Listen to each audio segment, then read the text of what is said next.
ರಾಜ್ಯಕ್ಕೆ ಮುಂಗಾರು ಮಳೆ ಎಂಟ್ರಿ ಆಗೋಗಿದೆ. ಓಕೆನಾ. ಸೊ ಇದಕ್ಕೆ ಸಂಬಂಧಪಟ್ಟಂತೆ ಕೆಲವು ಮಾಹಿತಿಯನ್ನು ಹವಾಮಾನ ಇಲಾಖೆ ಕಡೆಯಿಂದ ತಿಳಿಸಲಾಗಿದೆ.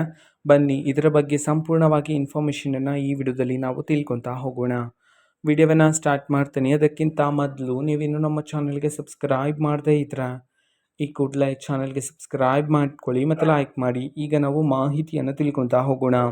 ಹೌದು, ಈಗಾಗಲೇ ಕೇರಳಕ್ಕೆ ಎಂಟ್ರಿ ಕೊಟ್ಟಿರ್ತಕ್ಕಂತಹ ನೈಋತ್ಯ ಮುಂಗಾರಿನ ಮಳೆ ಈಗ ರಾಜ್ಯಕ್ಕೂ ಸಹ ಎಂಟ್ರಿ ಕೊಟ್ಟಿದೆ. ಓಕೆನಾ. ಸೊ ಇವತ್ತಿನಿಂದ ಭಾರೀ ಮಳೆಯಾಗುತ್ತೆ ರಾಜ್ಯದಲ್ಲಿ ಅಂತ ಹೇಳಿ ಇದೀಗ ಹವಾಮಾನ ಇಲಾಖೆ ಕಡೆಯಿಂದ ಎಚ್ಚರಿಕೆಯನ್ನು ನೀಡಲಾಗಿದೆ. ಸೊ ಕರ್ನಾಟಕದ ಕರಾವಳಿ ಭಾಗಗಳಲ್ಲಿ ನೈಋತ್ಯ ಮುಂಗಾರು ಮಳೆ ಇದೀಗ ಎಂಟ್ರಿ ಆದರೆ ಕೊಟ್ಟಿದೆ.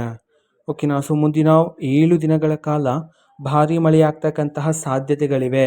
ಅದರಲ್ಲೂ ಸಹ ಕರಾವಳಿ ಭಾಗಗಳಲ್ಲಿ ಎಚ್ಚರಿಕೆಯಿಂದ ಇರಬೇಕಾಗಿರುತ್ತೆ ಅಂತ ಹೇಳಿ ಇದೀಗ ಹವಾಮಾನ ಇಲಾಖೆ ಕಡೆಯಿಂದ ಮಾಹಿತಿಯನ್ನು ತಿಳಿಸಲಾಗಿದೆ. ಇದು ಇವತ್ತಿನ ಒಂದು ವಿಡಿಯೋ. ಇದೇ ರೀತಿ ಇನ್ನು ಹಲವಾರು ಯೋಜನೆಗಳಿಗೆ ಸಂಬಂಧಪಟ್ಟಂತೆ ಮಾಹಿತಿ ಬಂದ ನಂತರ ಆದಷ್ಟು ಬೇಗ ನಾನು ನಿಮಗೆ ಇನ್ಫಾರ್ಮೇಷನನ್ನು ತಿಳಿಸ್ಕೊಡ್ತೀನಿ. ಅದಕ್ಕೋಸ್ಕರ ಚಾನಲ್ಗೆ ಸಬ್ಸ್ಕ್ರೈಬ್ ಮಾಡ್ಕೊಳ್ಳಿ ಮತ್ತು ಮಾಹಿತಿ ಇಷ್ಟ ಆಗಿದ್ರೆ ನಿಮ್ಮ ಫ್ರೆಂಡ್ಸ್ ಆ್ಯಂಡ್ ಫ್ಯಾಮಿಲಿ ಮೆಂಬರ್ಸ್ಗೂ ಸಹ ವಿಡಿಯೋವನ್ನು ಶೇರ್ ಮಾಡಿ, ಜೊತೆಗೆ ಚಾನಲ್ಗೆ ಸಬ್ಸ್ಕ್ರೈಬ್ ಮಾಡಿಕೊಂಡು ಸಪೋರ್ಟ್ ಮಾಡಿ.